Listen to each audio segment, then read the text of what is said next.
আমার সাথে অন্যায় হয়েছে, অবিচার হয়েছে, আমার পরিবারের সাথে হয়েছে, আমার বাবাকে হত্যা করা হয়েছে, আমার মায়ের সাথে অন্যায় করা হয়েছে, তাকে অত্যাচার করা হয়েছে, আমার ভাই মৃত্যুবরণ করেছে এই অত্যাচারের কারণে। প্রায় 17 বছর আওয়ামী লীগের স্বৈরশাসন আমলে দলকে ঐক্যবদ্ধ রেখে ধারাবাহিক আন্দোলন চালিয়েছেন বিএনপির ভারপ্রাপ্ত চেয়ারম্যান তারেক রহমান।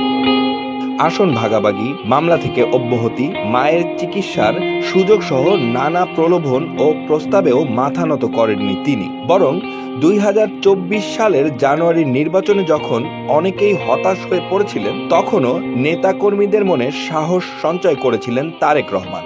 জুলাই আগস্টে ছাত্র জনতার আন্দোলনেও তার নির্দেশনায় জীবন বাজি রেখে ঝাঁপিয়ে পড়েছিলেন দলের নেতাকর্মীরা।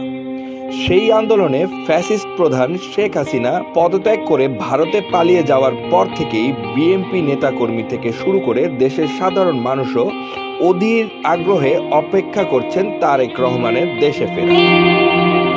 সকলের একই প্রশ্ন, কবে দেশে আসছেন বিএনপি ভারপ্রাপ্ত চেয়ারম্যান? দলটির নেতারাও তার দেশে ফেরা নিয়ে সুনির্দিষ্ট কোনো তথ্য দিতে পারছেন না। ওই দুই সূত্রে একই তথ্য জানিয়েছেন বলে ভারপ্রাপ্ত চেয়ারম্যান এপ্রিলেই দেশে ফিরবেন বলে এখন পর্যন্ত জানা গেছে। সেই অনুযায়ী প্রস্তুতিও চলছে, তবে এত আগ থেকে সেটি ঘোষণা দেওয়া সম্ভব হচ্ছে না, কারণ বিএনপির চেয়ারপারসন ও সাবেক প্রধানমন্ত্রী বেগম খালেদা জিয়া চিকিৎসার জন্য লন্ডনে অবস্থান করছেন। সাবেক প্রধানমন্ত্রীর চিকিৎসার সার্বিক বিষয় ঠিক থাকলে তিনি নির্ধারিত সময়ে ফিরতে পারেন।